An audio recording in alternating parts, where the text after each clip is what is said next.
My name is Sean Thomas, and I'm the author of Be More Today, a 40-day guide to a better version of you.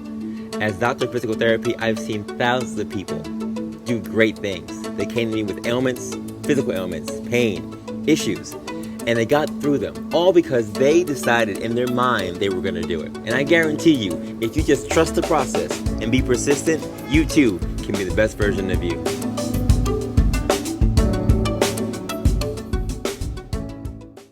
Have you ever been out and about, traveling, running, and you're trying to figure out how to hold everything on you? Phone, keys, wallet, lip gloss, lip balm, your gels. I gotta tell you, the best belt you can ever use is by one company, and that company's name is Spy Belt. Spy Belt makes an innovative running belt that solves the pocket list problem. Whatever small personal items, SPI, need to be toted during physical activity, you will hold it in your very discreet, expandable running belt with comfort and ease over any distance. And those are the words taken right from Kim Overton, CEO and founder and inventor of the Spy Belt product. Kim's a great friend of mine. She sponsors the Be More Today show, and we support all things that Kim does. So, if you're looking for the best belt on the market, visit spybelt.com today and check out all their amazing belts. I wear them for all my runs, and I think they are the best. If you go on today and use the code BeMoreToday, you can get 10% off any of their merchandise. So, check out spybelt.com, and let's continue to be more today with Spy Belt. Run smart, run free, run with Spy Belt. Don't let aches and pains hold you back from living your life. At JAG Physical Therapy, our experienced clinicians create a personalized treatment plan that fits each and every patient's needs uniquely. Whether it's recovering from an injury or enhancing your performance, we've got you covered. With over 150 locations throughout New York, New Jersey, and Pennsylvania, there is sure to be a JAG Physical Therapy location near you. Visit jagpt.com and book an appointment today to get back the life you love. That's jagpt.com. jagpt.com. Welcome to the Be More Today show. Don't forget to like and subscribe to our show today. Now, let's hear it from our host, Dr. Sean Thomas. What's going on, folks? It's your boy again, Dr. Sean Thomas, back in the building with the Be More Today show. We are back in the building, folks. We are here in the month of June, still being more alive in 2025. So thank you so much for being a part of the Be More Today show. Now in our sixth season number 6. Can you believe it? 6 seasons of being more across the world. We've done so many things. The show is now heard in 95 countries, over 74,000 downloads. Again, thanks for love and support.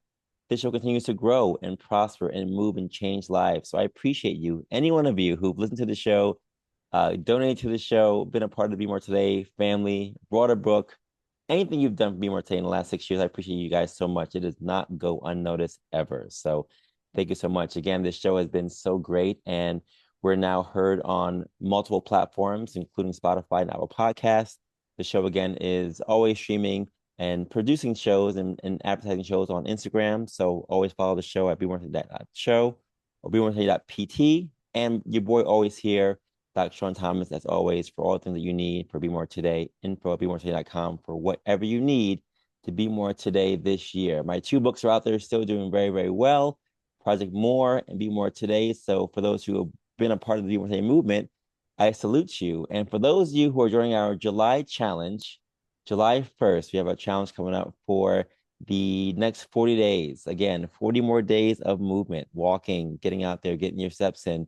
BeMoreToday.com has your link for that. So join our challenge for July and be a part of the madness once again for 40 days of movement. We had a great time last season for the winter season, for the spring season, now going into our summer season. So be a part of that movement. It does change lives. It is impactful. It is real. My quote for today is simple as always. An empty lantern provides no light. Self-care is the fuel that allows your light to shine brightly. We are now here in the month of June, and June is a big month for mental health, especially for men. And I wanted to really bring on someone to talk about the issues that men struggle with. My show is predominantly a female audience. Looking at the metrics we've had over the last 6 years, we have about 60%, 65% females who hear the show, but there is a contingent of men who hear the show as well, 35% and growing. And I wanted to have someone on the show today to talk about the things that men tend to struggle with. Now, I can share my experiences, and I have shared my experiences over the last couple of years, but it's great to have someone else to chime in to talk to about these things as well. And I have a great friend of mine who I've known for many, many years in many, many areas to showcase and share some of the things that this Men's Mental Health Month can help us to learn about ourselves as men, as women, and as people. Her name is Shanique Meyler. Now, folks, she is more than just a doctoral candidate in clinical psychology. She's a researcher. She's an elder at my local church, Kingsborough Temple in Brooklyn, New York. She's also a Spartan. She's also a sister. And I am grateful and appreciative as we have this time lapse that we're in now 2 different time zones to record this show today. I'm grateful she made the time to be on the show today. So without further ado, ladies and gentlemen, boys and girls, pets included, please welcome to the stage my friend, soon to be Dr. Shanique Meyler, but clinical doctorate candidate in clinical psychology, Dr. Shanique Meyler. Doc, I'm calling you Doc. It is what it is. What is going on? So absolutely happy to be here. June is Men's Health Month, and of course, I believe and truly I'm an advocate for the fact that mental wellness is health. So I'm very excited to share with everyone in today's episode. Awesome. I appreciate you making the time today. It again does not go unnoticed. And you know, I we our friendship has now shared many, many years. Mhm, Our families connect on many, many platforms. We see each other weekly at church. We are on a number of boards together. So you and I connect and vibe in many, many ways. mhm, Even talking about, our history in terms of schooling. I, for at a certain point in my time in life, was thinking about psychology. I majored in psychology in undergrad, and I mhm, did have a small stint where I considered taking that to the next level with master's and doctorate, but uh-huh, decided to go PT route instead. But you really have taken this thing to the next level, now almost completely fulfilling your doctoral candidacy. And it's just mhm, amazing to see the growth and the process and the progress you've made in this arena. And I've been looking at them, the posts you've been putting up, especially mhm. when it comes to June's Mental Health Month. And you posted a Yes. couple of things that I thought were very, very poignant. So I Mhm, wanted to know if you don't mind just sharing with some of mhm, the listeners today some of the tips that you shared about mhm. how we as men and as people can be more mindful of things that we can do, tips we can share to be a little more mindful of our mental health. Yeah, absolutely. I am glad that we're having this conversation during Men's Health Month because, as I said before, mental health is health. And men's wellness matters. And I want that to be like, if you get anything else from listening, is that men's mental health matters. And in the article that I wrote that you're referring to, I wanted to share some reminders that are especially important for Black, Brown, Caribbean men, men who are often not prioritized in our wellness systems that are integral to the fabric of their families, integral to our community, integral to the culture. I wanted the community to understand men have inherently been socialized to accept this powerful messaging about being strong, Mm, silent, and stoic, right? From an early age, young boys were told, stop crying like a girl. Boys don't cry. Take it like a man, toughen up. You can't show any weakness. And over time, this creates for men a place of suffering in silence and what we refer to as this emotional invisibility, where men are told explicitly or implicitly that the only time their emotions are welcomed or embraced is to show love and affection. But even that can be difficult for men Mm, because they're often not seen or modeled for them by other men, their fathers, their grandfathers, their uncles. And when that happens, what it looks like, they don't, men aren't really sure of what it looks like to have the full expression of full spectrum of emotions. mm, So sadness, frustration, anger, confusion, disappointment. Because after all, if men were to fully express the full spectrum of their emotions, mhm. they receive messaging from the environment that they aren't being man enough. Yeah. Or their anger or frustration, particularly for Black men and brown men, are often weaponized into negative stereotypes and myths about being big, Black, and dangerous. Mm, So I wanted to center the lived experience of men and to help our community to unlearn some of the harmful norms that no longer serve us well. So to the tips, right? yeah, So yeah, yeah. the tips that shared with men was first, not to wait for a crisis to reach out.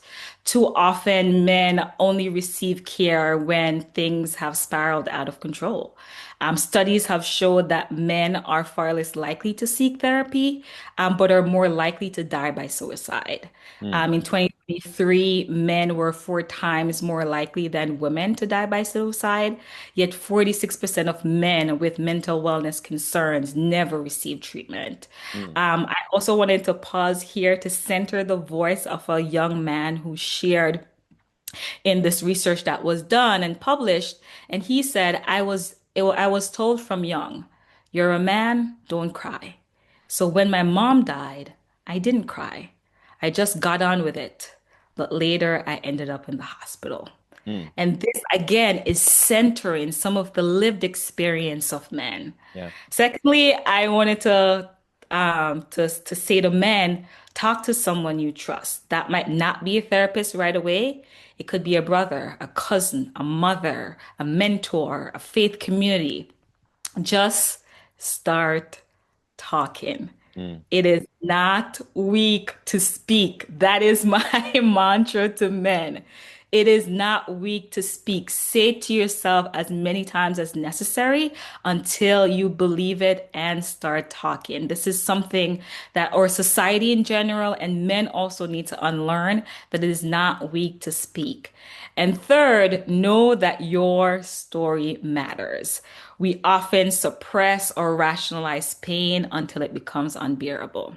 mm, Another one of my Caribbean men shared, I kept it in until I couldn't anymore. Then mm, I exploded. That's when I was first arrested. That is the cost of silence, a price that takes away everything. mm, Again, I am so passionate about others understanding just what is happening, what men are experiencing, and the price of silence. And finally, I want men to understand that they can seek culturally safe care. And I know that this is very, very difficult. This is why I entered the field of psychology because I knew representation matters. So if your provider doesn't understand your context or your culture, you leave more misunderstood than helped. So find spaces where you feel seen and not labeled. mm. So those are I know a mouthful, but my first stab at the question about some tips that I really wanted to share with men in our community. Okay, I have 1,000 thoughts. So I love your tips. Thank you so much for sharing those four. I just want to kind of go through them in order because I have comments and questions about each. Um, Mm-hmm. I think for me, and maybe you know this, maybe you don't. I grew up in a household of five boys. I'm the oldest of five. Mm-hmm. So, and my parents split up when I was in college. So, um, everything you're saying in terms of the reactions that were taught in my predominantly, or I guess half percent, my mom side is all from Barbados and St. Kitts, St. Mm-hmm. Thomas. My dad's side, as far as we know, is Charleston, South Carolina. So we had a very mixed household. But those two cultures are very similar in terms of how what you're saying manifests itself, right? In terms of what men should be doing, especially from the Caribbean side and even from the Mhm. Southern side. It was very, very similar to what you just shared in terms of how men should be. Mhm. I've never seen my dad cry, Mhm. not once. Um, Mhm. and I wasn't privy to meet my grandfather on my mom's side because he passed away when she was younger. And my grandfather on my dad's side, I met only in the latter portions of his life. So when it comes to Mhm. looking at male figures, it was very, very interesting and very, very um, minuscule when it came to anything outside of what I saw my dad do. And for the most part, even to this day, I've never seen my dad cry. Yeah.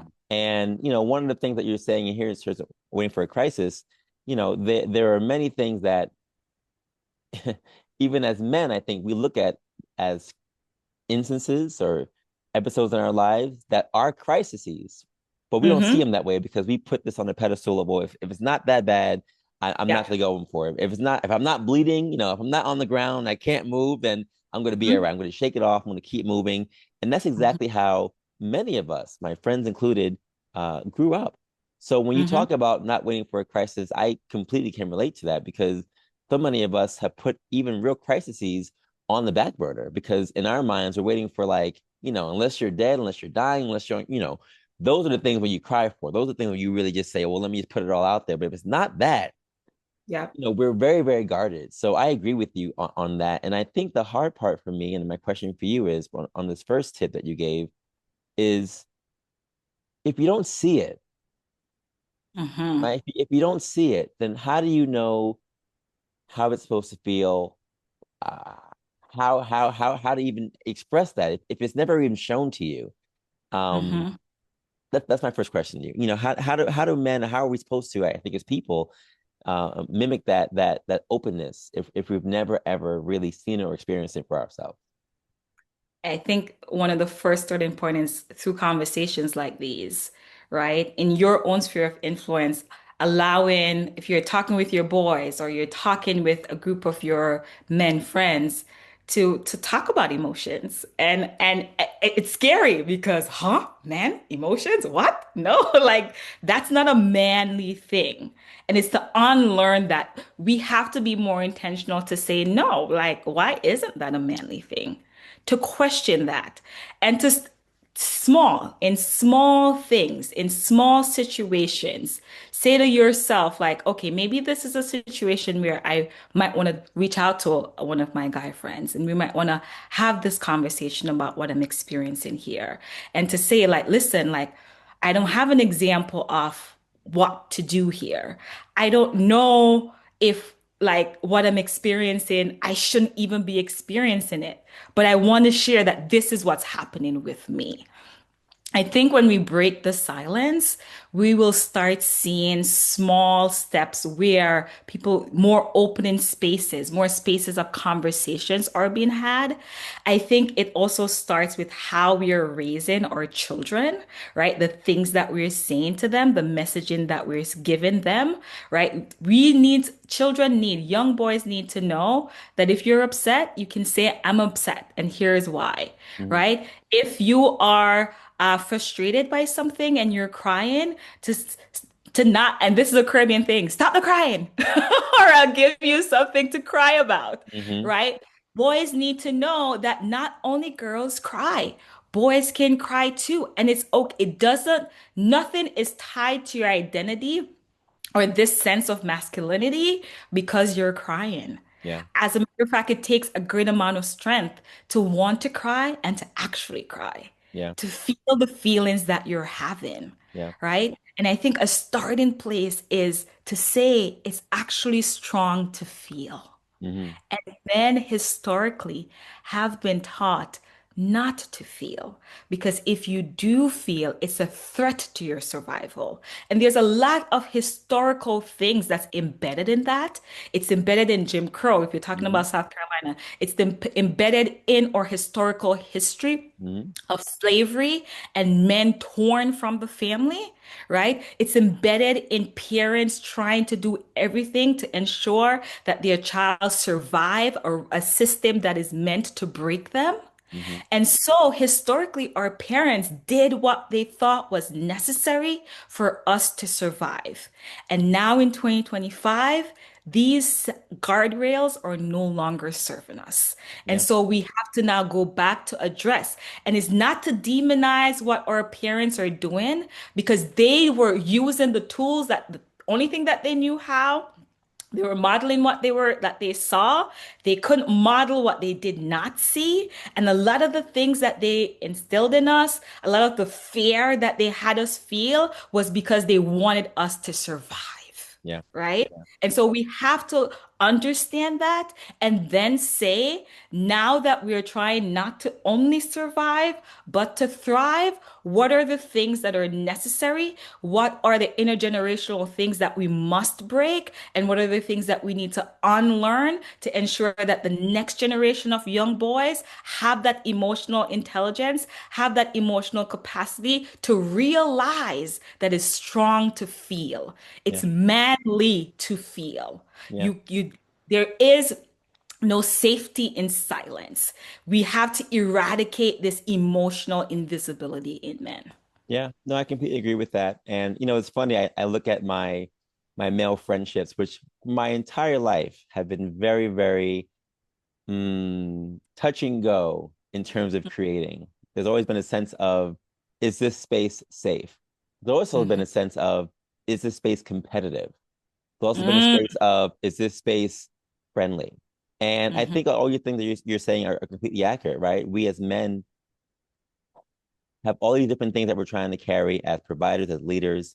Even in the spirit of Juneteenth, which was last week for us, looking at all the mhm, things that we talk about when it comes to the history of men and our societal history in terms of what has happened to Black men and men of color in this environment, in this country. mhm, It mhm. does hold true that the way that we respond, the way I respond, is all based on that. So for my entire life, making male friendships has been challenging, even with my own brothers, right? Mm, And I've mhm, I've I've I've found men that I have gravitated to from high school that I connect to, and they've been my friends for the last 25, 30 years. But even the men that I've met in the last 10, 15 years who are men of color, those friendships have been very, very touch and go for me because I wanted to make sure they were safe. And mhm, I'm in a place now where I have my man group, where I have we have a group of guys that we connect with every single month. We meet, we go out to dinner, we watch the game, whatever else, and we do talk. We have good conversations. I have someone who I talk to at least 4 times a week, just about mhm. whatever. Yeah. And that is new for me. I didn't always have that person to connect with, just to share. My wife has those things, right? My wife has people she talks to every single day about this and that. And, all, and I was like, what are you Mhm. talking about? What are you talking about all day? What can you be talking to someone about every single day? But Yeah. now in this phase of my life, I can understand and appreciate that space, whether it's just sharing how the day was or just sharing about frustration you may have that you might not want to share with your wife or with someone else. Mhm, That space is comfortable. That space is life.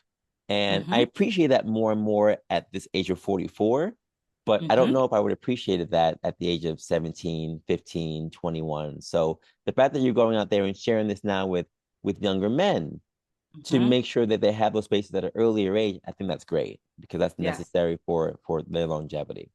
Mhm, So I appreciate that. And my as a father who has a daughter, um, I want to make sure that I'm also showing her what a man can do in terms of feeling. My daughter, mhm, my wife said to me one day, and this is one day recently, this wasn't like a long time ago, this is like pretty recently.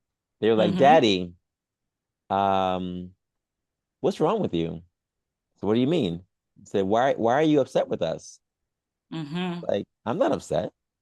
And so mhm, you look like you're upset. You look like you have an attitude. You look like what's mhm. going on with you? What's wrong with you? And in my mind, I felt fine. Like I didn't feel like there was anything wrong with me. I wasn't having a bad day. Right. Nothing had happened that threw me off.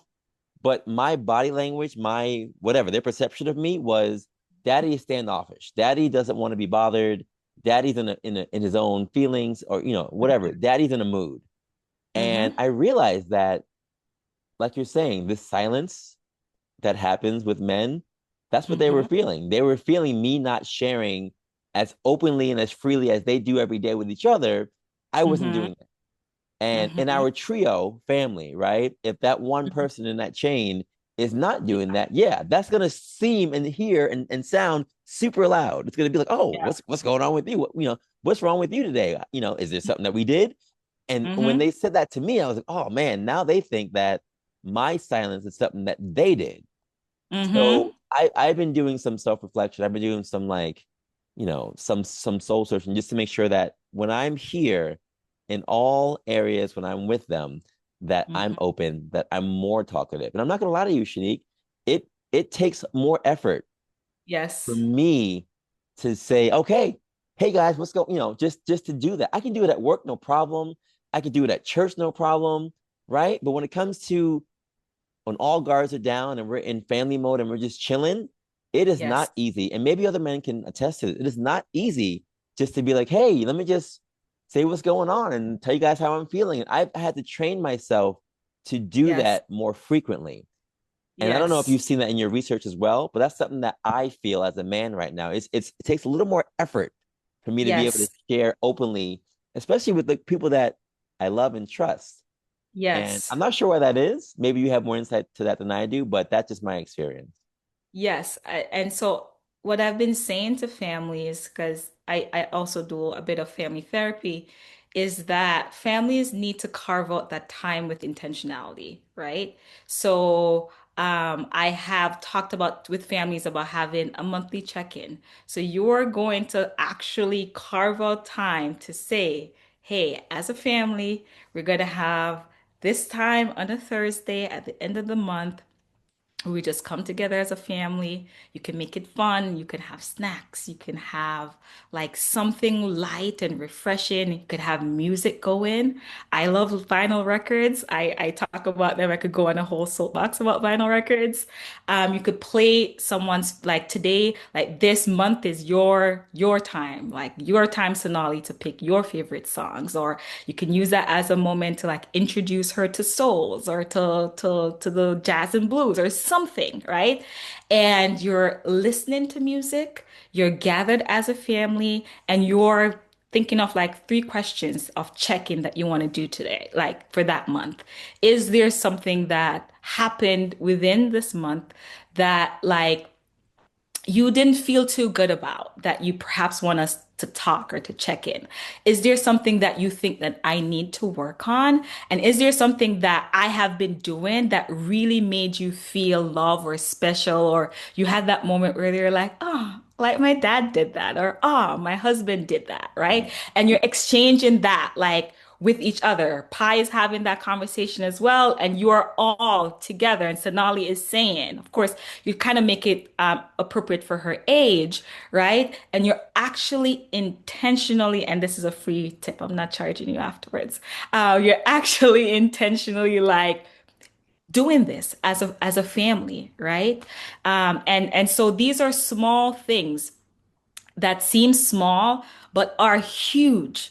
And it actually helps to cause families to get like closer to each other, to understand each other's emotion, right? To understand things that like I might need to work on that like is a blind spot for me. But if we didn't have this dialogue or conversation, I wouldn't know, right? And it gives you're modeling this also for your child.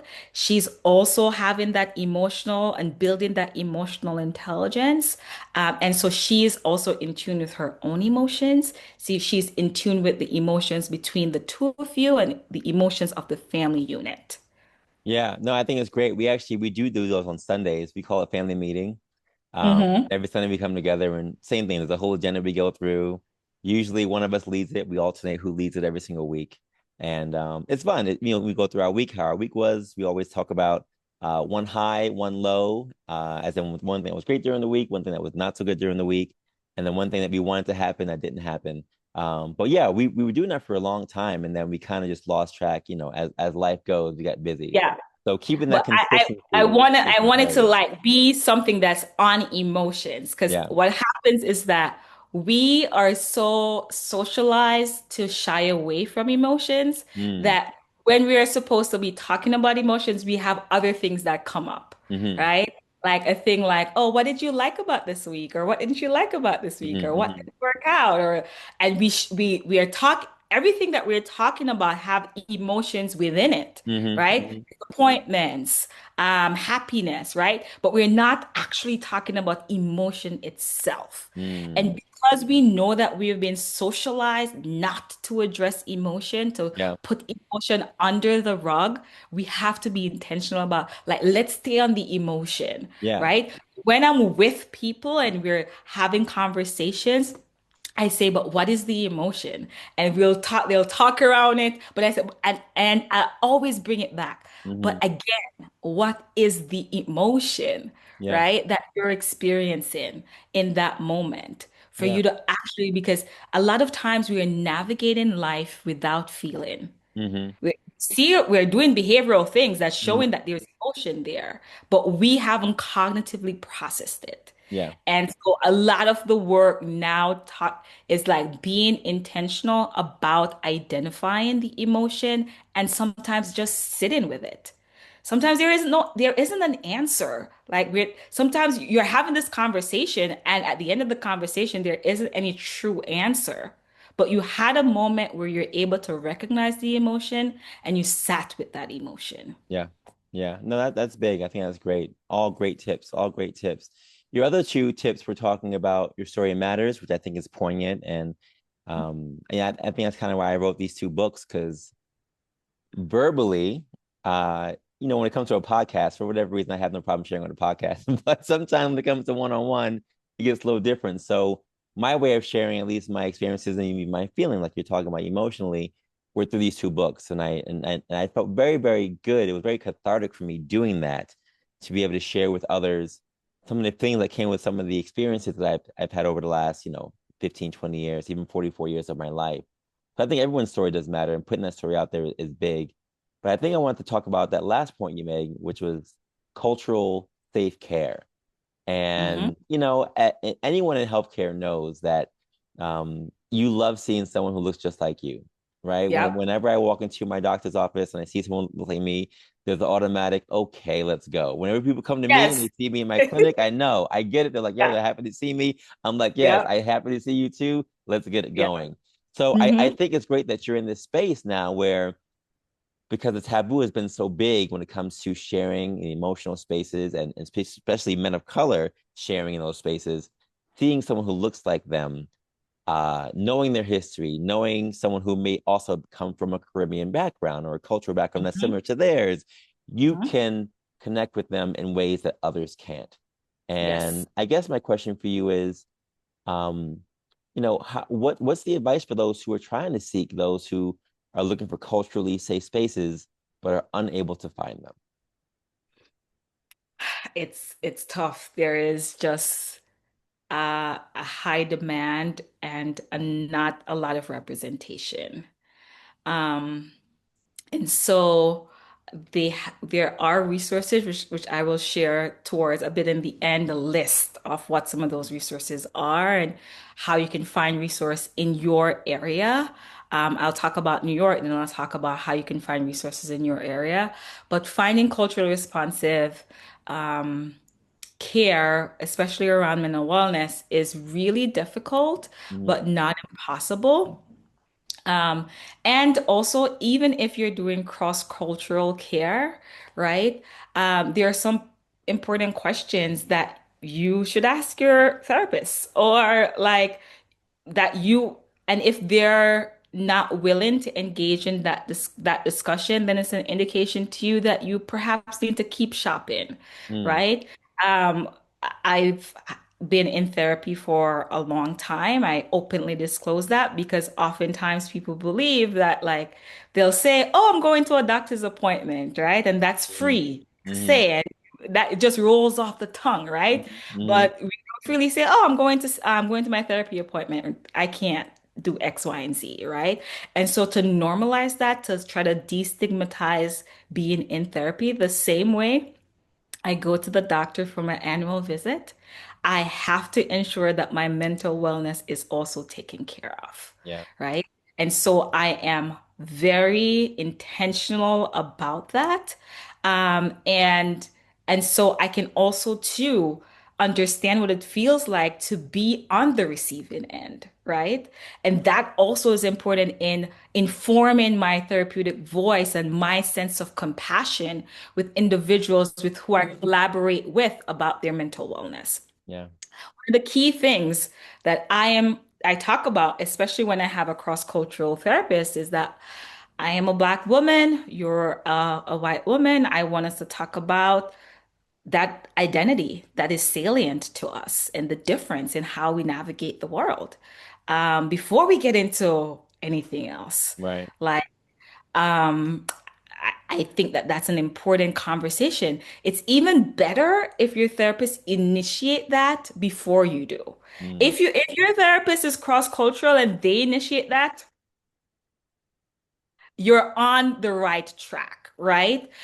So I often share that having this open discussion and conversation about identity, salient parts of your identity with the person with whom you're entrusting with your care Yeah. is important. Um, and then there are other resources for how to find someone who is within your culture if you so desire. And therapists that are same culture as you are sometimes are not always culturally responsive. So Hmm. cultural responsiveness does not mean that because we're from the same culture, it means that I am culturally responsive, Yeah. right? Because a lot of times we go and we are trained from the lens of whiteness. Hmm. And, and we have taken on that lens within our clinical practice. And so, as a result of that, we are not adjusting our therapeutic space. We are not adjusting interventions that we're introducing that is culturally responsive because our training was not, and therefore we have not done the work in order to ensure that whatever we're providing is appropriate for that person's culture and lived experience. So I also want us to caution us to not because the person, it does not necessarily automatically mean that because the person is shares a similar cultural background as you do, that their care is culturally responsive. You have to ensure the person is thinking about your culture, your context, your beliefs, and is incorporating that into the therapeutic work, Yeah. right? And I'll give an example of what that might look like, right? Because I'm saying all of these things using jargon, so I want to give like a clear, solid example. I have a patient who they are believe in prayer, right? They believe one that a lot of their issues will be resolved if they pray more. Okay. So that's okay to have that belief, right? And we're going to do work together. I'm going to incorporate your belief, and also we're going to collaborate about on trying other things as well. In support of the prayer, we're going to try other things as well. So a session might look like for that client, we start session in prayer. We have that time where you will have the opportunity to pray. For a lot of therapists, that's like, Hmm. never. Like, you don't mix religion Hmm. with Hmm. that. That is not a culturally responsive space. Right. This person believes in prayer.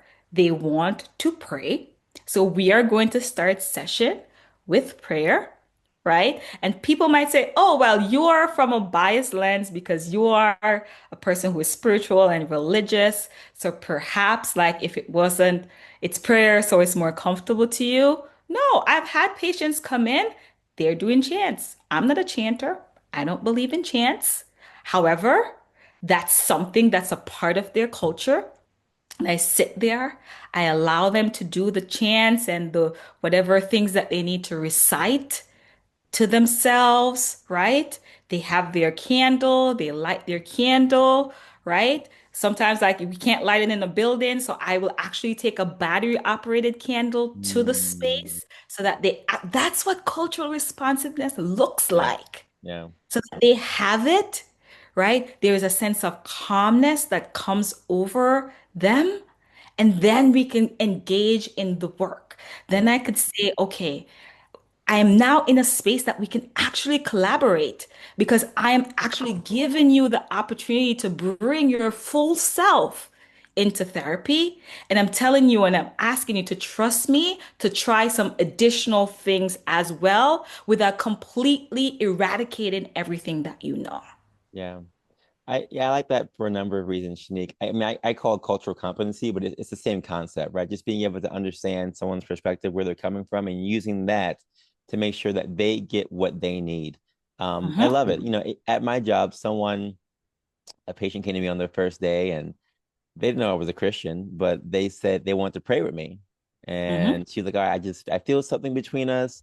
Are you a believer? And I said, yes. He said, oh, well, I want to make sure that we can pray before our sessions. So that's fine. Hmm. I've never really had anyone say they want to pray with me before a session. And I would never impose that on someone, right? Right. Because that's just not Right. my place. But like you said, she offered it and we did it. Hmm. And there was such a calmness with her after we did that. She felt so Hmm. much more relatable to me. She felt so much more comfortable with me. She felt so more confident about the sessions. Everything kind of Hmm. shifted after that. So I think as clinicians in healthcare, being able to understand cultural competency is huge. And the fact Hmm. that you're doing that on multiple levels, and I want to say, doing it at multiple levels in the sense that even though you have your own beliefs, you're Hmm. still doing whatever is best for the patient. Hmm. That is the thing that I really want to highlight and see as a positive, as the point for me taking from what you just shared. Because I think sometimes we take that out, thinking it has to Hmm. be about us. And it never really is about us as clinicians. Never. It really is Hmm. about the patient, it's about the person and what they need to get better to whatever they have to do. So I completely agree with everything you just shared. And it's great that you're doing that in that space. I never thought about it happening in that space, but that's clearly a space that makes so much more sense for it to happen. And I'm glad it's Yep. happening on your end from that lens. So that's huge. And it makes me think though about the other spaces that are more challenging for people to do those things. And I'm saying this in regards to other communities, right? Where mental health is not as to the forefront of the conversation as it should be. I'm talking more about like faith-based communities. I'm talking more like work environments. We talk about, oh yeah, your Yeah. mental health is important. Make sure you're taking care of your mental health. But when it comes down to Yeah. it, when people are really having issues and they want Yeah. to call out, or we have people in our church settings who are really going through serious things. How are Yes. we responding to those things? Are we responding to them with cultural competency? Or responding to Yes. those things with, okay, we'll pray about it and keep moving, or take a day off and take a PTO and we'll see you on Thursday. Like, what Hmm. are those things really happening? So, in your research and what you've experienced, and even in terms of your schooling, you know, Hmm. what has been, I guess, some of your thoughts on those harder communities that are not pushing the real message of mental health, especially for men in those Hmm. environments, and how can they be different to make sure they're really engaging those demographics in a positive light? Yeah, so each space I think has its challenges, right? Whether we're talking about faith-based work, home, social settings, but faith-based communities often present a very unique, what I call a unique tension, right? On one hand, these are spaces of refuge, right? And also they're spaces of tradition. Mm, And we have to acknowledge that. Um, they're also, spaces where suffering is sometimes over spiritualized, right? We hear it in sayings like, just pray about it. mm-hmm, God doesn't give you more than you can handle. mm-hmm. So, um, and that's why it's such a unique tension, because while prayer is powerful, God has gifted us with knowledge to offer other forms of support, other pathways to healing, such as therapy and community support. I've had individuals who say to me, like, I didn't tell my mom that I was having any type of struggle with my mental wellness because all she would say is that you're not praying enough Right, or you're not praying hard enough, right. right? And so we again, we have to really try to unlearn some of these things. It's so harmful. It's now becoming a real struggle. We're seeing it in young adults, in high school boys, high school girls, but we're talking about men this month. We're seeing it in high school boys. I'm seeing a lot more of school age boys who are having serious crisis Mm, around their mental wellness, and they just were suffering for such a long time. And oftentimes, a lot of these individuals are from the Christian community or right. from some type of faith-based community. And they often feel as though like this is happening to me because I'm not spiritual enough, right? If I were more spiritual or if I didn't do this X sin, then this wouldn't be happening. Mm-hmm. Um, and this is a disservice to the mission and the ministry of a God of compassion. This is a disservice to who God is, how God is intentional about us, and how God loves us. That is not what God is telling us or has called us to. Mm-hmm. He has given us such a tremendous amount of knowledge to be able to end suffering.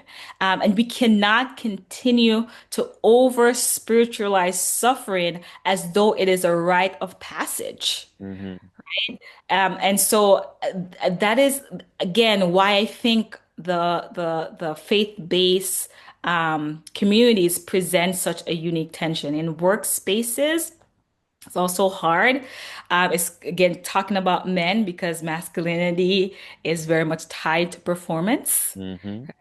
You're expected to be productive and not reflective. Mm-hmm. And that's often in, if you look at any type of work spaces, any type of work that has predominantly been done or pushed by men and women have often been left out. Mm-hmm. Very competitive space. You've talked about having relationships in which the space with men were competitive.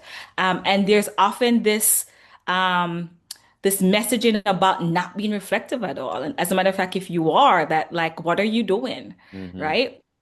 And also, like, home can also be complicated, especially if there is a culture of secrecy or Mm-hmm. shame. And we see that, like, that is a big part of what it means to be Black or Caribbean. You don't show the family, like you cannot represent the family in any negative light, Right. right? And there is this message or feeling and how we've been socialized that if you were to say you're Mm. having any type of issues with your mental wellness, that's a stain to the family. Mm. Shh. Like we don't talk about these things. Yeah. Worse, you don't talk about it to a stranger. What do you mean you're going to therapy? To tell a stranger what? Right. Right? These are often some of the messaging that we're getting within the home. And I'm going back to say that the price of silence is a price that we should not be paying, Yeah. right? And my last point on this is that I think the faith community is a unique community as well because it's often where identity is built. Mm. So if we make these spaces safe to discuss mental health, the ripple effect will be powerful. I agree. I agree. And I think I mean, you said it right on the head. The challenge is not seeing the ask for help as a sin, not seeing Hmm. it as a lack of strength, but just seeing it as a resource. I mean, we all, like you said, that the taboo behind it is wild, right? For us not to want to go out there and share. And I am guilty as charged in this regard, right? I was brought up in the generation of people saying, yeah, we don't air our dirty laundry. Like we're not going to Hmm. share anything with anybody, not in the streets. No one's going to know what's going on in our household except for us. What's going on here. And yes, all the secrets, all the things that people are struggling with, dealing with, that were never Hmm. verbalized either in public or sometimes even in the household. Those things are very, very ingrained in the culture, the fabric of not just Caribbean ancestry, but men in general. And Hmm. yes, like you said, the performance piece. Again, guilty as charged, especially as someone who was an athlete in school. Hmm. Everything in my life has been performance based, from performance on the track field, performance at work, performance even at home, right? in terms of how much money you're making, how many things you're able to do, how productive can you be. Mhm. I am guilty of that, and all of my male friends, it's ingrained in us as men to do that. I think that's a hard switch to turn off. Not saying it has to be turned off completely, but it is a Mhm. switch that we definitely have to turn down. And I think for Yeah. me that's been something that has gotten in the way of cultivating more meaningful male relationships because there's been such a, well, I can do this better than you, or you can do this better than me. That's been our relationship, as opposed to the emotional side of what that could be also, which is turned down so low with the performance being so high. There needs Yeah. to be a shift. There needs to be a shift. And I think, like you said with your tips earlier, using those spaces, being comfortable, seeking cultural care, sharing your story, all those different things, not waiting for a crisis, all those things can help us as men to be a little better. My question for you now, Doc, and I'm going to keep saying Doc, although it's not official. No, it's not official yet, but we're claiming it because it's going to happen. Um, Uh-huh. what are your thoughts on where we're going, right? I know generations have been different. We are in a new generation, uh, a generation of people now who are very, very cognizant of feelings, a little more Mhm. open than we ever had been before in terms of accepting others, a little more comfortable and confident in terms of even having mental health months and talking about those things in the workplace and sharing those things in faith-based communities. We've done a lot to get to this place. And I still feel, and maybe this is just me, that there are still Mhm. some challenges in terms of the generational shift. Yeah. I read so many different things, and I don't know if these stats are true or not, but the amount of families who are coming together now with men being in the fabric of the families have gone up compared to other years in the past. I have seen many stats in terms of the many of people now going to therapy higher than ever it has before. Maybe it was COVID, maybe it's just been life in general, maybe the political state of the world. Who Yep. knows, right? Mhm. But all those things are pushing people more into finding safer spaces to be in. My Yeah. question for you now is, with all the things that are happening and the trends that are happening, even in our houses of color, the messages are still being shared.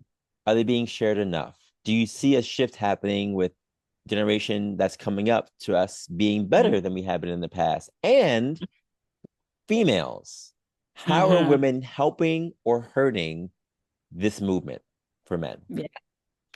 I do see a shift, especially among young men. They're more open to therapy, to naming their emotions, to saying things like, I'm overwhelmed or I need support. I think that there is a lot of, um, social media has its harm, but it's also helping. There are a lot more peer groups, podcasts, right, that people are actually listening to. One of them would be this one, um, to help normalize these types of conversation. But that shift, I think, is very layered. Older generations still often view mental health as something private or shameful. They grow up hearing man up or deal with it. So there's sometimes a gap between fathers and sons, uncles and nephews, and that continues to exist. I've had many men with whom I have collaborated with care that never shared with their family that they were in therapy, because they just think that they would just not understand. It would be too many questions to answer, or they would discourage them from continuing. So it's a layered shift, but a positive shift where we're seeing the younger generation being more open to therapy, and a reduction in the stigma surrounding therapy. And I think COVID also helped with that, where people became a lot more open to talk about mental wellness and to embrace mental wellness, right? Post-COVID, we have seen that trend continued as well. And women, we play what I call a complicated role, right? The research tells us, and I've also seen it in the care that I provide, that many women are advocates and encouragers, right? They're pushing their partners and their son to get help. For some, though, they're unintentionally reinforcing some harmful norms. I remember one patient saying, like, my girlfriend said to me, stop acting like a baby, but I just couldn't. right? So we have some work to do. Healing isn't a solo mission. It requires families, communities, and systems to unlearn some of these harmful norms that we have. Mm, I appreciate you sharing that. I think it's good to hear a female saying that. And I think we as men sometimes do feel both sides of what you just shared. Those who are supportive and those who may also reinforce. And Mhm. again, that makes it hard for us to share, how Yeah. we're feeling when there's a duality that's there that we're still trying to get through. So I appreciate you sharing that. That does mean a lot. And it does show that there's still room for us all to grow in Yes. various And I ways. think also for men, right? Just thinking back on conversations I've had with men, there is a fear that their vulnerability will be weaponized in the future, right? By their partner, right? So I am open with you. I'm vulnerable in this moment. And then sometime in the future, you used it to tear me down or to just show how much of I'm not man enough, right? And I think as females, as women, we have to be more mindful of the things that we say in anger, Mm, right? Um, the things that like even as it came out of your mouth, you perhaps like wanted to grab it back, right? But you can't. And it takes a lot for men to be vulnerable. And when that vulnerability is weaponized, it further harms because it makes it more difficult for them to engage in that vulnerability in the future. And then you have a man that is now not vulnerable enough that is perhaps not going to teach his child to be vulnerable. And then you have this intergenerational transmission of men who lack vulnerability, do not express emotion. And then women say, like, I don't understand. He's not in touch with his feelings. mm, yeah. No, spot on. Spot on. So, yeah. Spot on. Shani, I got one more question for you, and I know that you mentioned in your article about some resources that you may have to share with men. Can you talk to us about those resources at this time? Yeah, sure. So NAMI stands for National Alliance on Mental Illness, and they have a branch in each state. So you have NAMI New York as well. It offers a range of free and anonymous mental health support, especially they have support for men. So you can literally Google NAMI New York or NAMI Black Men Resources and it will take you to their page. On there, you will have specific things that they provide, some of which include peer-to-peer groups where men can share their stories without judgment. They have this connection recovery support group, which is peer-led and is also trauma informed. So if you have a history of trauma, and again, trauma is one of those taboo words where people are like, I'm not even sure what you mean. I didn't have something like really crazy out there that happened to me. A lot of things, it could be as what you describe or think of as a small thing, can be traumatic, Right. right?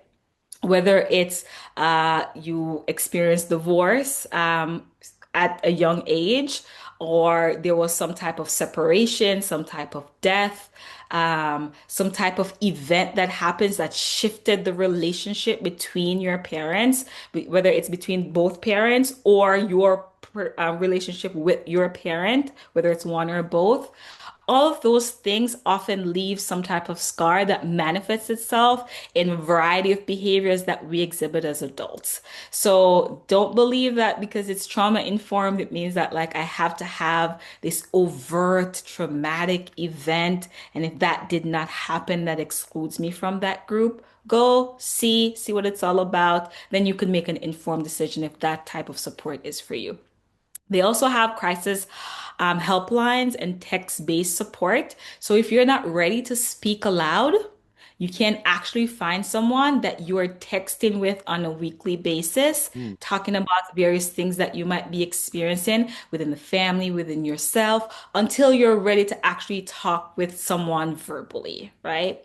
And yeah, so those are like some of the resources that I have out there. NAMI is a great place for resources. They have resources for men, resources for women, resources for children, resources for Black and Brown individuals, resources about migration, resources about experiencing any type of discrimination or racialized experience. NAMI is a good resource for you to check out. Awesome. Awesome. Thank you so much for sharing that. We'll definitely put that in the show notes as well. And soon to be Doc, any final tips you want to share with the listeners on this great show you blessed us with, all these tips for Men's Mental Health Month? Yes. So I have five quick takeaways that I wanted to share. The first, feeling does not make you weak. Men, feelings does not make you weak. They make you real. I want to sit with that for a minute before I go on to number two. Number two, healing is not betrayal. It's honoring yourself and those who love you. Number three, check on your brothers. Mm, Ask twice and mean it. Right? So don't just check once and they're like, oh, I'm good. Ask twice, three times, four times, whatever it takes. Because if you feel as though something is off, hmm more times than not, something is off. yeah. Four, silence isn't strength. Silence isn't strength. Speaking is survival. Mm, And my final is start small. Start small. One honest conversation, one call, one step. mm, mm, This is a call I say to our community. Let us honor men's mental health, strong enough to feel every joy and ache. Let us uplift their voices, for it is not weak to speak, but actually mighty.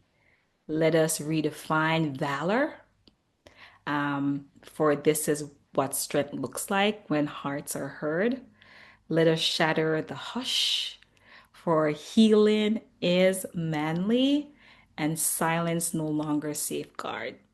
Let us extend compassion, as men deserve to heal too.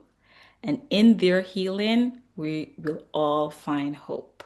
And mm. finally, let us journey onward, unlearning silence, centering every man's story, every man's life. To my men, my brothers, we love you. Oh my goodness. Thank you so much, Shanique. We appreciate you so much. And you are in the space you are intended to be. You are right where you should be, doing what you should be doing. It is great to see it, my sister. I love seeing it, and I'm very, very proud of you. Thank you so much for being on the show today. I really appreciate it. Thank you. We Thank you. Thank you appreciate for it. having me. Of course. Now, where can people connect with you, follow you, on social media or otherwise? How can we do that? Sure, I'd love to stay connected. People can find me mostly on LinkedIn. That's where I post all my articles and tips. So, Shanique Meyler. I share tips there. I share reflections. I share resources for healing across community of color and other communities as well.